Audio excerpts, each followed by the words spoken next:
लिया था carbon tetrachloride यानी CCl4 को, और साथ में हमने KOH का भी यूज किया था। फिर बोला गया था इस पोजीशन से हम एक H लेंगे, KOH का OH लेंगे, यहाँ से H2O बाहर होगा, इसका K इसका Cl लेकर यहाँ से KCl को रिलीज करेंगे। अब ये आपके पास इस तरीके से एक रिंग आ जाएगी, और इस रिंग में ऊपर आपको क्या रखना होगा, OH, और यहाँ पर आपको इस तरीके से CCl3 को अटैच कर लेना होगा। ठीक है, तो अगर आप चाहें तो इस CCl3 को इस तरीके से अरेंज कर लेंगे। फिर जैसा कि बताया गया था कि यहाँ पे 3 Cl एटम है, तो यहाँ पर हम लोग अगले स्टेप के लिए 3 KOH के मॉलिक्यूल ले लेंगे और यहाँ से 3 KCl को अलग कर लेंगे। और अब क्या होगा, जहां जहां पर भी हमारे सामने Cl आ रहा है बेटा, वहां पर हम लोग क्या ले लेंगे, OH को। तो यहाँ पर तो OH लेना ही है, बाकी इस कार्बन के साथ इस तरीके से ये OH लग जाएंगे।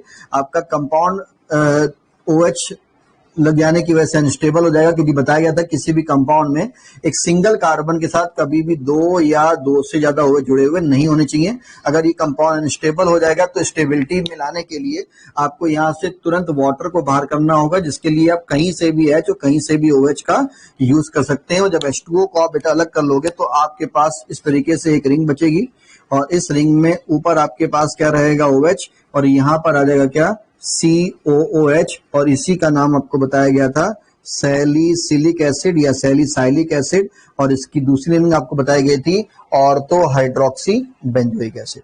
ठीक है, तो शायद सब बच्चों ने रिएक्शन कर ली है, या अगर ना की हो जिन्होंने तो जल्दी से रिएक्शन को 1 मिनट के अंदर नोट कर लें। उसके बाद अगली रिएक्शन में आगे बढ़ते हैं।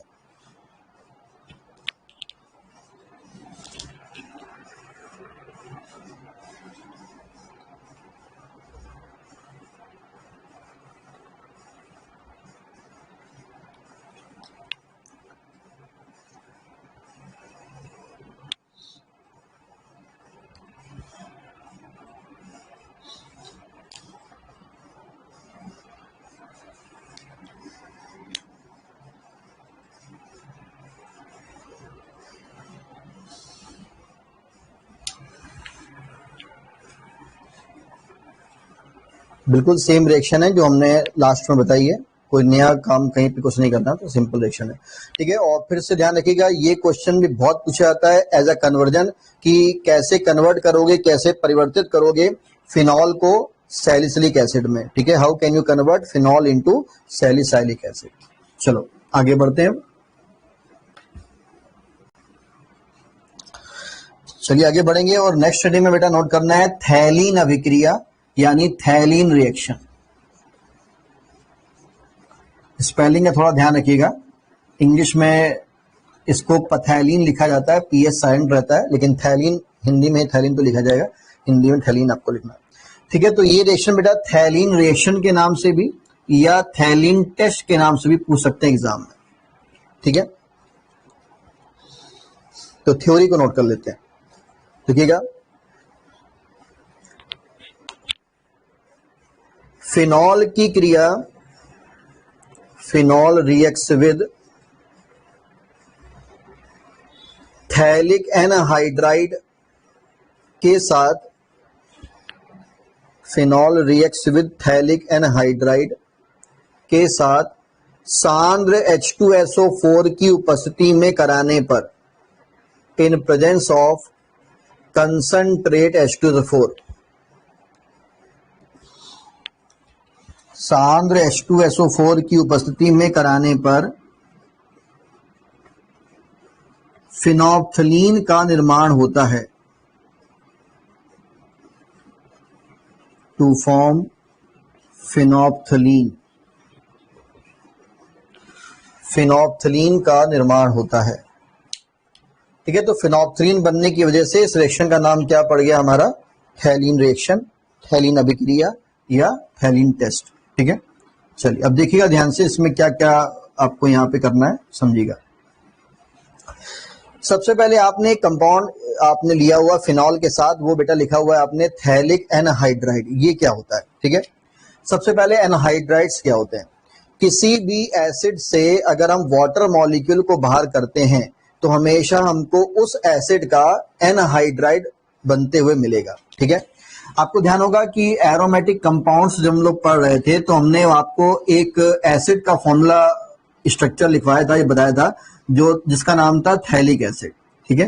तो बताया था कि अगर किसी रिंग में, बेंजीन रिंग मतलब अगर आपको अगल बगल पोजीशन पे कार्बोक्सी ग्रुप अगर लगे हुए मिलते हैं तो this is called phthalic acid. ठीक है, कहीं पर भी अटैच करिए, बस एडजेसेंट यानी अगल बगल वाली पोजीशन होनी चाहिए। अब हमने क्या कहा आपसे कि किसी भी एसिड से अगर आप वाटर को बाहर करते हैं, ठीक है, तो जैसे अगर हम यहां से H2O को बाहर कर दें, ठीक है, तो बेटा H2O को बाहर करने के बाद आपके पास जो भी कंपाउंड बचेगा उसका नाम एनहाइड्राइड होगा। और ये आप H2O बाहर कर रहे हैं थैलिक एसिड से, इसलिए उस कंपाउंड का कंप्लीट नाम हो जाएगा थैलिक एनहाइड्राइड। ठीक है, जैसे आपको ध्यान होगा कि हम लोगों ने एक फॉर्मूला पढ़ा था CH3CO का होल ट्वाइस O। ठीक है, इसका नाम शायद बच्चों को ध्यान हो, इसका नाम बताया था एसिटिक एनहाइड्राइड। अभी कैसे आ गया? अभी हमने बोला कि आप एसिड से आप वाटर को बाहर कर दो। अब जैसे मान लो ये एसिड है, अब अगर आप देखो तो अब एक मॉलिक्यूल में वाटर तो निकलना पॉसिबल नहीं है ना, क्योंकि यहाँ तो आपको दो ग्रुप मिल गए। तो अगर हम क्या करें, इसी का एक और ग्रुप ले लें और यहां से सिंपली इस तरीके से वाटर को बाहर कर लें, तो अब आपके सामने जो भी कंपाउंड आपको मिलेगा दैट इज कॉल्ड एनहाइड्राइड। तो ये पहले हमारे पास क्या था बेटा, एसिटिक एसिड, और उससे वाटर निकालने के बाद हमको क्या मिल गया, एसिटिक एनहाइड्राइड। ठीक है, तो वही कहानी है। तो जिस भी आप एसिड को यूज करोगे वाटर निकालने पर उसी का ही आपको एनहाइड्राइड बनते हुए मिलेगा। तो फिलहाल हमारी जो रिएक्शन स्टार्ट होने वाली है वो मतलब थैलिक एनहाइड्राइड से होगी, और उसका क्या स्ट्रक्चर होगा वो यहाँ पर देखें। तो ये हो जाएगी आपके पास रिंग। रिएक्शंस कुछ भी टिपिकल नहीं रहती हैं, ध्यान रखिएगा। अगर आप रिएक्शंस को सही तरीके से समझ रहे हैं, कर पा रहे हैं, तो बड़ी सिंपल तरीके से हर रिएक्शन आपकी होती चली जाएगी। ठीक है, तो ये बेटा आपके पास रिंग है, और इस रिंग में यहाँ पर ये रखा हुआ है C डबल बॉन्ड O, और इधर भी क्या रखा हुआ है, C डबल बॉन्ड O, और दोनों के सेंटर में क्या रख दीजिए O। इसको हम लोग क्या बोलेंगे, थैलिक एनहाइड्राइड, जो कि वाटर को निकालने के बाद मिला। यहां से H लिया, यहां से OH लिया, ऊपर आप देखो क्या मिलेगा, CO, तो ये CO ऐसे हो गया, ये भी क्या मिल रहा है, CO, तो ये ऐसे CO हो गया। एक वो जो एक्स्ट्रा ऊपर आपको दिख रहा होगा वो सेंटर में इस तरीके से कॉमन रखेंगे। ठीक है, चलो आगे बढ़ते हैं।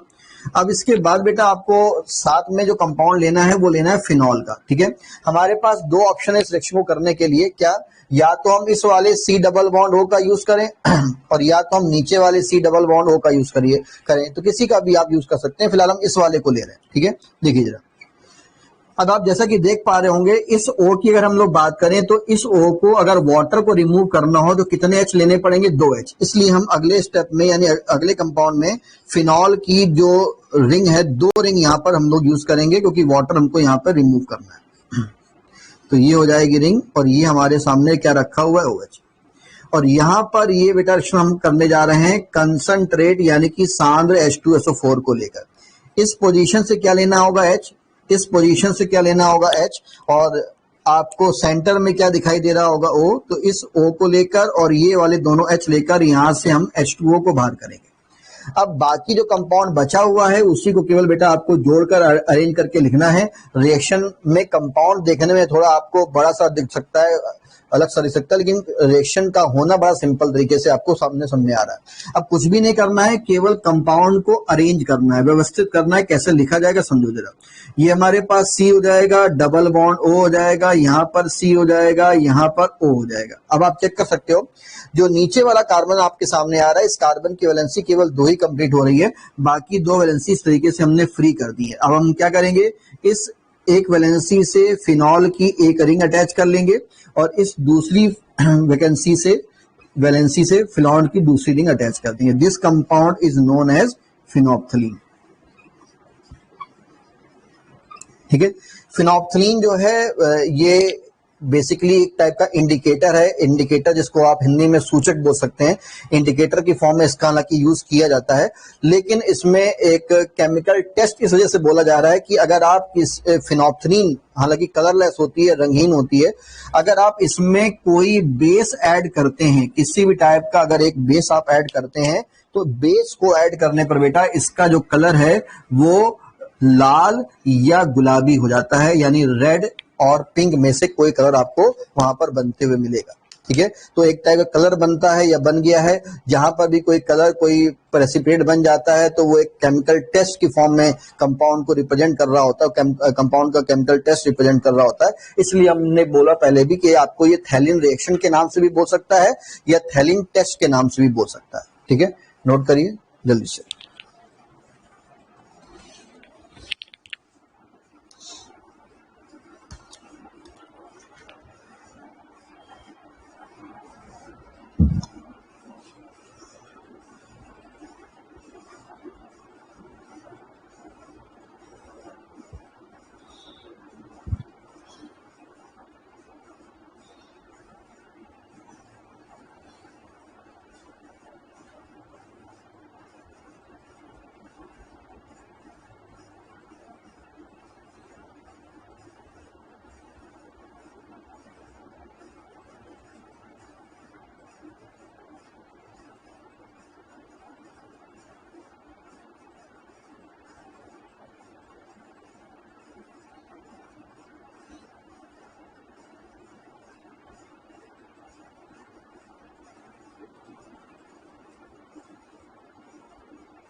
नोट कर लिए सब बच्चों ने, आगे बढ़े। ठीक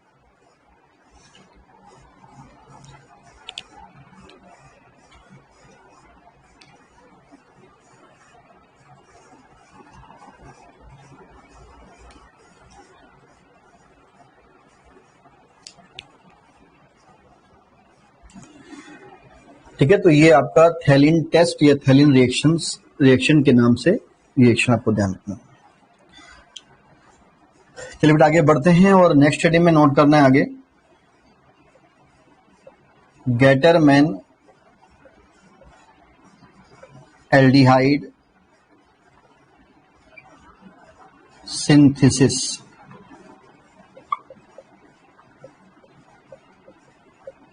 गैटरमैन एल्डिहाइड संश्लेषण।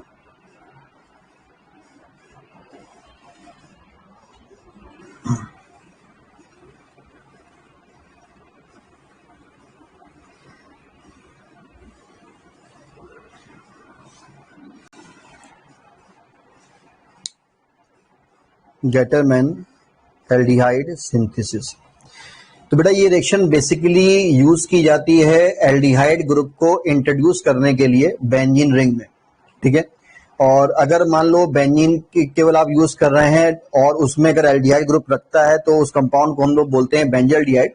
लेकिन क्योंकि हम लोग यहाँ पर किसकी बात कर रहे हैं, फिनॉल की, और फिनॉल में अगर आप एल्डिहाइड ग्रुप अगर इंट्रोड्यूस कर रहे हो तो वो आपको कंपाउंड क्या देता है, सैलिसिल एल्डिहाइड का, जो आपने कल भी बनाया था। तो जो कि कन्वर्जन काफी पूछा जाता है कि फिनॉल को कैसे कन्वर्ट करेंगे सैलिसिल एल्डिहाइड में, तो उसके लिए एक रिएक्शन तो आपने पहले से पढ़ रखी जो कल पढ़ाई गई थी आपको। उसके अलावा इस रिएक्शन का भी आप यूज कर सकते हैं। नोट करते हैं थ्योरी को। देखिएगा, फिनॉल की क्रिया, फिनॉल रिएक्ट्स विद HCl तथा HCN के साथ, phenol reacts with HCl and HCN, HCl तथा HCN के साथ निर्जल AlCl3 की उपस्थिति में कराने के पश्चात phenol reacts with HCl and HCN in presence of anhydrous AlCl3। निर्जल AlCl3 की उपस्थिति में कराने के पश्चात जल अपघटन करने पर फॉलोड बाय हाइड्रोलिसिस, जल अपघटन करने पर सैलिसिल एल्डिहाइड का निर्माण होता है। Followed by hydrolysis to form salicylaldehyde, salicylaldehyde का निर्माण होता है। तो बेटा ये रिएक्शन आपको मिलेगी दो स्टेप में, ठीक है। फर्स्ट स्टेप में हम यहां पर फिलहाल यूज करने वाले हैं HCl और HCN का, ठीक है। देखिए तो ये हो जाएगा आपका HCN और प्लस में ये हो जाएगा आपका HCl, ठीक है। अब फिलहाल आपको मालूम है कि C और N में N मोर इलेक्ट्रोनेगेटिव एलिमेंट होगा तो बॉन्ड की ब्रेकिंग होगी N की साइड में और इस तरीके से N पे नेगेटिव आएगा और C पर पॉजिटिव होगा। HCl की बात करोगे तो H पॉजिटिव होगा और Cl नेगेटिव। तो अब क्या काम होगा, H पॉजिटिव N नेगेटिव में, Cl नेगेटिव CH पॉजिटिव में जाके अटैच होगा। तो क्या मिलेगा आपको यहाँ पर, CH Cl कंबाइन करने पर यहाँ पे डबल बॉन्ड आ जाएगा और ये H कंबाइन होगा N में तो यहाँ पर NH आ जाएगा, ठीक है। अब देखिए रिएक्शन के लिए हमारे पास क्या है, फिनॉल। तो ये हमारे पास रिंग, ऊपर आपके पास हो जाएगा OH प्लस वहां से आपको लेना होगा CHCl डबल बॉन्ड NH, ठीक है। इसके अलावा यहां पर हम लोग एनहाइड्रस AlCl3 का यूज करेंगे। बेसिकली AlCl3 एक टाइप का यहाँ पर लुइस एसिड होगा जो कि यहाँ पर मेनली इलेक्ट्रोफाइल को बनाने में यूज किया जाता है, ठीक है। क्योंकि हमने पहले से बता चुके हैं एरोमेटिक कंपाउंड में इलेक्ट्रोफाइल का अटैक होता है।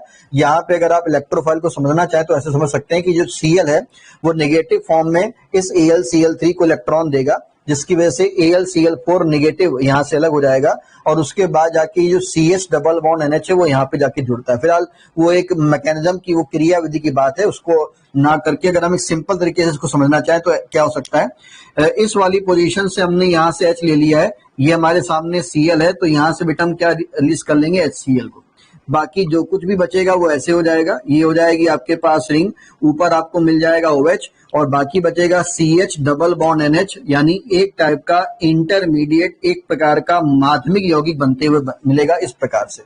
इसके बाद आपने लिखा हुआ है, लास्ट लाइन को पढ़िए तो उसमें लिखा हुआ है कराने के पश्चात जल अपघटन करने पर फॉलोड बाय हाइड्रोलिसिस। तो हम लोग इस कंपाउंड का बेटा क्या करेंगे, जल अपघटन, और ये सब कुछ होगा एसिडिक मीडियम में, अम्लीय माध्यम में। और जैसा कि आप देख पा रहे हैं यहाँ से कौन सी गैस अलग होते हुए सामने आ रही है, अमोनिया। तो इस अमोनिया गैस को यहाँ से रिलीज कर लेंगे और अब हमारे पास CH बचेगा और लास्ट में ये O रखा हुआ है। तो इस तरीके से ये हो जाएगी आपके पास रिंग और इस रिंग में ऊपर आपको क्या रख देना होगा, OH, और यहाँ पर क्या रख दिया जाएगा, CHO, and this compound is known as salicylaldehyde, ठीक है। तो फिनॉल को सैलिसिल एल्डिहाइड में कन्वर्ट करने के लिए दो रिएक्शंस अब आपके पास आ चुकी हैं, दोनों में से किसी का भी आप यूज कर सकते हैं। जल्दी से नोट करिए।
नोट कर लिया भाई सब बच्चों ने?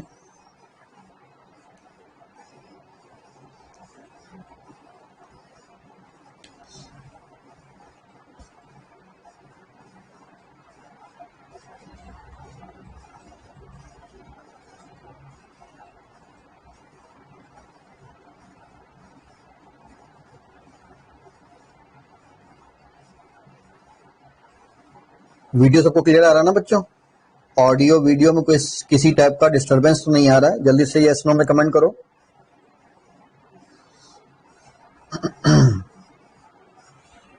ठीक है,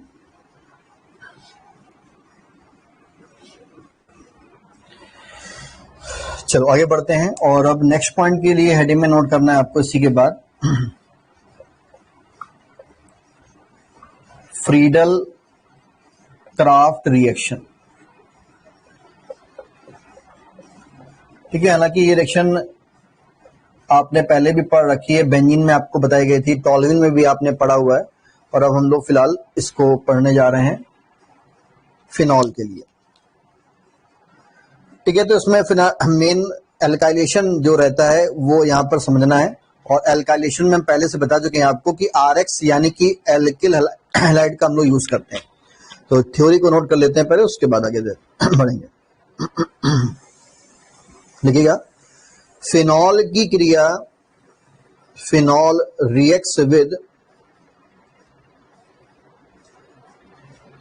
मेथिल क्लोराइड के साथ, phenol reacts with methyl chloride, methyl chloride के साथ निर्जल AlCl3 की उपस्थिति में कराने पर, इन प्रेजेंस ऑफ एनहाइड्रस AlCl3, निर्जल AlCl3 की उपस्थिति में कराने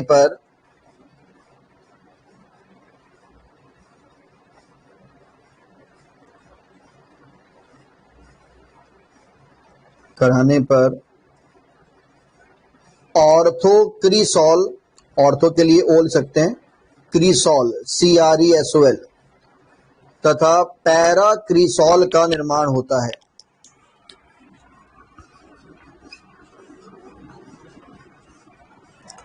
रिएक्शन में इतनी कोई खास बात नहीं है, लेकिन इस कंपाउंड का स्ट्रक्चर थोड़ा इंपॉर्टेंट है, क्योंकि अभी कुछ क्वेश्चन आगे आपको मिलेंगे जिसमें कंपाउंड अक्सर दे दिया जाता है, तो इसका स्ट्रक्चर क्लियर होना चाहिए, बाकी रिएक्शन में कुछ दिक्कत नहीं होनी चाहिए।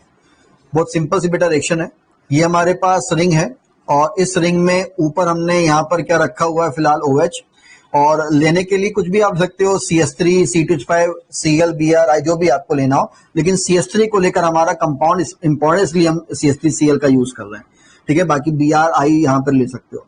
और ये सब हो रहा है एनहाइड्रस AlCl3 की प्रेजेंस में, और इसमें अब की बार दोनों पोजीशंस की बात हम कर रहे हैं। यहाँ पर हमने H लिया हुआ है, यहाँ पर भी हमने H लिया हुआ है। हमने ये बात पहले से डिस्कस करी थी कि अगर हम किसी कंपाउंड को लेकर एक ही टाइप का प्रोडक्ट बना रहे हैं, चाहे वो ऑर्थो का बना रहे हो चाहे वो पैरा का बना रहे हो, इसका ये मतलब नहीं कि उसमें अगर एक ही प्रोडक्ट बन रहा है दूसरे प्रोडक्ट की पॉसिबिलिटी नहीं है। दूसरे प्रोडक्ट की भी पॉसिबिलिटी, लेकिन उसका परसेंटेज बहुत कम होता है, इसलिए उसको रिएक्शन में लिखा नहीं जा रहा है। ठीक है, लेकिन अगर कहीं पर अगर आपको दोनों प्रोडक्ट बनते हुए दिखाई दे रहे हैं तो उसमें कोई गलत दिमाग में बात ना आ जाए कि हाँ ये कैसे बन गया, ये क्यों हो गया, तो वो उसकी भी पॉसिबिलिटी, लेकिन उसको लिखा नहीं जा रहा है। ठीक है, चलो खैर, यहाँ से H लिया, यहाँ से Cl लिया, फिलहाल यहाँ पर हम लोग बेटा Cl को रिलीज कर लेंगे, और यहाँ पर हमको मिल जाएगा इस तरीके से रिंग, ऊपर आपको OH रखना होगा, यहाँ पर CH3। अगर हम यही काम पैरा पोजिशन को लेकर करते हैं तो यहाँ से H लेकर Cl लेकर HCl को रिमूव करेंगे, और अब की बार यही CH3 आपको ले लेना होगा पैरा पोजीशन पर। तो आप चाहें तो इसको सिंपल ऐसे बोल सकते थे, ऑर्थो मेथिल फिनॉल, और ये आपका पैरा मेथिल फिनॉल। ऐसा बोलने पे बहुत जल्दी से दिमाग में स्ट्रक्चर पूरा क्लियर हो जाएगा, लेकिन इसका जो कॉमन नाम है वो थोड़ा ध्यान रखने वाला है। इसको बेटा ऑर्थो क्रिसॉल, और इसको हम लोग पैरा क्रिसॉल बोलते हैं। हमने हालांकि बताया था कि जो भी हमारे ऑर्थो पैरा वाले प्रोडक्ट होते हैं उनका जो कंबाइंड परसेंटेज 100 ही होता है हमेशा, लेकिन बुक्स में अगर आप देखोगे तो बहुत सारी बुक्स में केवल इसी प्रोडक्ट को बनाया गया, या आप ऐसा देखोगे कि इस प्रोडक्ट को आपको माइनर की फॉर्म में लिखा हुआ मिलेगा, और ये कंपाउंड या ये प्रोडक्ट आपको मेजर फॉर्म में लिखा मिलेगा। ये माइनर है और वो मेजर है, इसकी पॉसिबिलिटी आप रिएक्शन को देख के नहीं बता सकते। ये तो एक प्रैक्टिकली पॉइंट होगा कि हमको कौन सा प्रोडक्ट कहां पर मेजर फॉर्म में मिल रहा है, कौन सा माइनर फॉर्म में मिल रहा है। तो यहां पर फिलहाल ध्यान रखिएगा, पैरा वाला जो प्रोडक्ट है वो हमको मेजर फॉर्म में मिल रहा है, इसलिए उसको यहाँ पर दिया गया है। बहुत सारी ऐसी रिएक्शंस होंगी जिसमें हो सकता है केवल पैरा वाला ही बनाया गया हो, लेकिन कुछ ऐसी बुक्स भी हैं जिसमें दोनों प्रोडक्ट बनाए गए हैं और उसमें माइनर और मेजर को लिख दिया गया है। ठीक है, लेकिन ध्यान रखिए इसमें पैरा वाला प्रोडक्ट मेजर बनता है, नोट करिए।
ठीक है, तो ये हो जाएगी आपकी Friedel and craft reaction.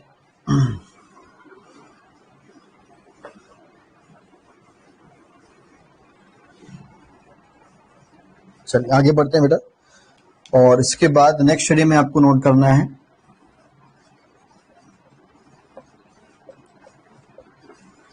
Kolbe Schmidt अभिक्रिया, कोल्बे श्मिट रिएक्शन।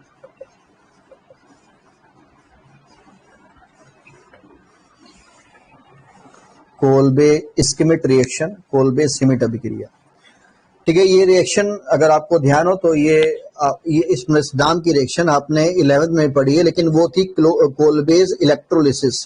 ठीक है, और इस रिएक्शन का एक और नाम भी दिया गया, इसको कोल्बे संश्लेषण यानी कोल्बे सिंथेसिस भी कहा जाता है। ठीक है, तो लेकिन ध्यान रखिए वो इलेक्ट्रोलिसिस होती है यानी वो विद्युत अपघटन होता है, और ये आपका संश्लेषण यानी सिंथेसिस होती है। तो ये अलग है और वो रिएक्शन अलग है। थ्योरी को नोट करते हैं, देखिएगा। सोडियम फिनॉक्साइड को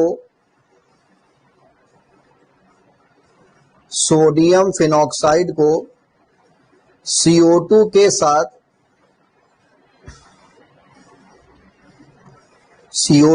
साथ उच्च दाब पर प्रवाहित करने पर sodium phenoxide is passed with CO2 at high pressure। उच्च दाब पर प्रवाहित करने पर सैलिसिलिक अम्ल का सोडियम लवण प्राप्त होता है, to form sodium salt of salicylic acid. Salicylic अम्ल का सोडियम लवण प्राप्त होता है, to form sodium salt of salicylic acid, जिसका अम्लीयकरण करने पर which is acidified to give, जिसका अम्लीयकरण करने पर सैलिसिलिक अम्ल प्राप्त होता है, which is acidified to give salicylic acid. ठीक है, तो फिर से फिनॉल से सैलिसाइलिक एसिड या सैलिसिलिक एसिड को लाने की, कन्वर्ट करने की ये एक और रिएक्शन है। दूसरी इसमें इंपॉर्टेंट बात बेटा ये है कि यहाँ पर आपको फिनॉल ना लेकर उसकी स्टार्टिंग जो है सोडियम फिनॉक्साइड से करनी होती है। ठीक है, तो ध्यान से देखिए। तो ये हमारे पास है इस तरीके से रिंग, और इस रिंग में ऊपर ले लिया हमने यहाँ पर OH या ONA, कि हमको सोडियम फिनॉक्साइड लेना है। ठीक है, और इसमें हम लोग CO2 गैस को पास करेंगे, प्रवाहित करेंगे, और ये सब बेटा होता है 6 से 7 atm प्रेशर पर 6 से 7 वायुमंडलीय दाब पर। इस पोजीशन से हम एक H को बाहर कर रहे हैं और CO2 में जैसा कि आप देख पा रहे होंगे क्या लिखा हुआ है COO और ये हमारे पास H है। ठीक है, तो ये हो जाएगी हमारे पास रिंग और इस रिंग में ऊपर हमारे पास ONA रखा हुआ है और ये हमारे पास रहेगा COOH। अब एक टाइप का रीअरेंजमेंट बेटा यहाँ पर करना होता है यहाँ पर, और उस रीअरेंजमेंट को हम लोग बोलते हैं हिंदी में पुनर्विन्यास। ठीक है, तो यहाँ पर हम फिलहाल इस कंपाउंड का करने जा रहे हैं रीअरेंजमेंट, आप हिंदी में लिख सकते हैं पुनर्विन्यास। ठीक है, रीअरेंजमेंट में कंपाउंड की स्टेबिलिटी के अकॉर्डिंगली रीअरेंजमेंट किया जाता है। जैसे कि आप देख पा रहे हैं कि O और N की अगर बात करें तो ऑक्सीजन जो है वो एक मोर इलेक्ट्रोनेगेटिव एलिमेंट है और सोडियम जो है वो मोर इलेक्ट्रोपॉजिटिव एलिमेंट है, बॉन्ड जल्दी ब्रेक हो जाएगा, स्टेबिलिटी कम है। तो हम लोग रीअरेंजमेंट में क्या करते हैं, जैसे एटम्स की जो पोजीशंस हैं उसको चेंज करने की बात की जाती है ताकि हमारा प्रोडक्ट या कंपाउंड स्टेबिलिटी में आ जाए। तो हम लोग क्या करेंगे, इस H को यहाँ लेके जाएंगे और Na को यहाँ लेके आएंगे। तो बेटा यहाँ पर क्या हो जाएगा, ये हो जाएगी आपके पास रिंग और इस रिंग में ऊपर आपके पास रहेगा क्या O और O के साथ क्या आ जाएगा H और यहाँ पर आ जाएगा COONA। अभी थोड़े पहले आपने देखा था कि अगर यहाँ इसमें से पहले आपने पढ़ा हुआ है कि अगर यहाँ पर COOH लगा होता तो आप इस पूरे कंपाउंड को बोल देते सैलिसिलिक एसिड, लेकिन ये इसका सोडियम सॉल्ट बन चुका है जिसका नाम बेटा रहेगा सोडियम सैलिसिलेट। ठीक है, इसके बाद इसका करना है हमको यहाँ पर क्या, अम्लीकरण, जिसके लिए हम लोग यहाँ पर HCl का यूज करते हैं। यहाँ से Na को लेकर यहाँ से Cl को लेकर सिंपली आप NaCl को यूज कर लें, बाहर कर लेंगे और ये HCl डाइल्यूटेड फॉर्म में लिया जाता है और ये H यहाँ पे कंबाइन होगा तो इस तरीके से इसका एसिडिफिकेशन हो जाएगा और ये हो जाएगी हमारे पास रिंग, ऊपर आपका वही रहेगा OH और उसके बगल में आ जाएगा COH और this compound is known as salicylic acid. Note करिए जल्दी से।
नोट कर लिया सब बच्चों ने।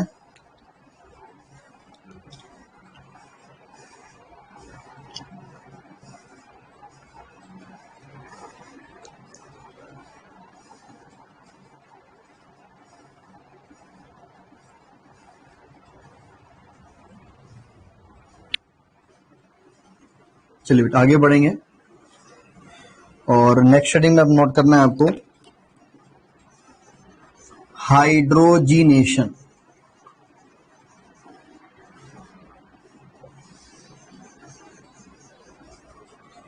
हाइड्रोजिनेशन यानी हाइड्रोजनीकरण। ठीक है, तो पहले भी बताया हुआ हमने आपको कि बहुत रिएक्शंस आपको ऐसे मिलेंगे जहां पर दो ही पॉइंट या दो बातें ही आपको देखने को मिल सकती है रिएक्शंस में, या कहीं पे लिखा मिल सकता है डीहाइड्रोजिनेशन और या कहीं लिखा मिल सकता है आपको बेटा हाइड्रोजिनेशन। तो किसी भी नेमिंग के पहले अगर डी लगा हुआ है तो ये बात कंफर्म है कि आपको उस कंपोनेंट को रिलीज करना है, रिमूव करना है। अगर डी नहीं लगा हुआ है तो उसी कंपोनेंट को आपको ऐड करना है।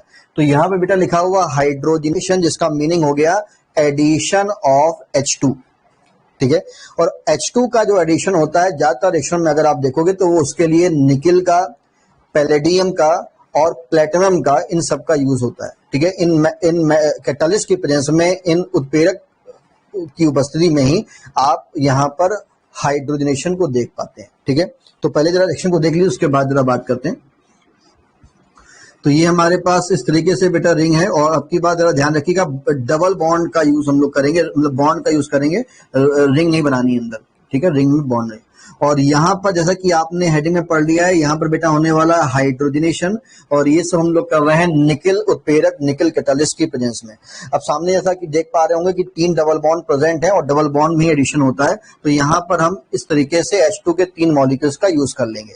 अब जैसा कि आप देखें तो यहाँ पे H सामने आपको कितने मिल रहे होंगे, टोटल 6 H आपके पास आ रहे हैं। तो क्या होगा, हर डबल बॉन्ड में 2-2 H आपके ऐड हो जाएंगे। तो जब हर डबल बॉन्ड में 2-2 H आपके ऐड हो जाएंगे तो डबल बॉन्ड कन्वर्ट हो जाएगा सिंगल बॉन्ड में, और इस तरीके से एक रिंग बचेगी और ऊपर बोलो क्या रह जाएगा हमारा OH। तो अब बताइए बेटा जल्दी से, इस कंपाउंड का नाम क्या होगा? इस कंपाउंड की नेमिंग क्या लिखेंगे आप? प्रोडक्ट की नेमिंग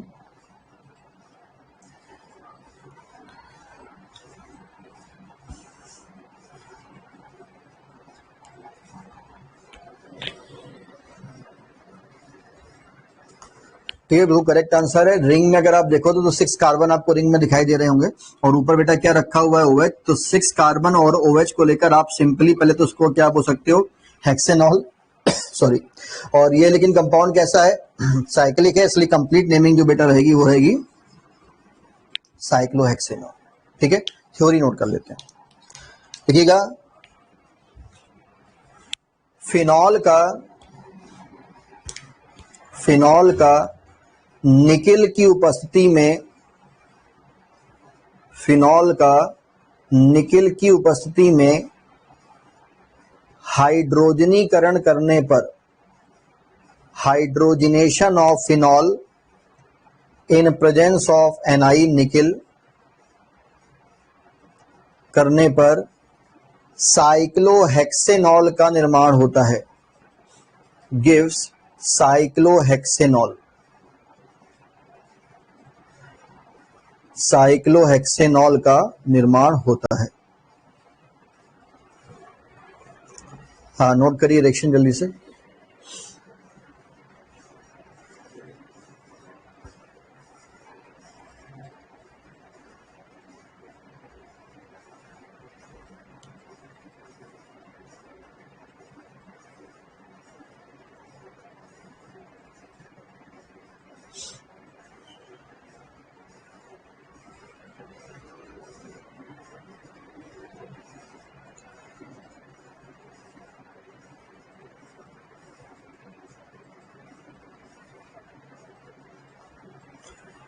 ठीक है बेटा, तो ये एक और रिएक्शन यहाँ पे कंप्लीट हो गई है। अभी कुछ और नेमिंग रिएक्शन है हमारे पास में आगे केमिकल प्रॉपर्टीज को लेकर, वो काफी इंपॉर्टेंट है, और किस तरीके से क्या क्या पॉइंट उसमें यूज होने वाले हैं उसको भी वहां पर देखा जाएगा। ठीक है, तो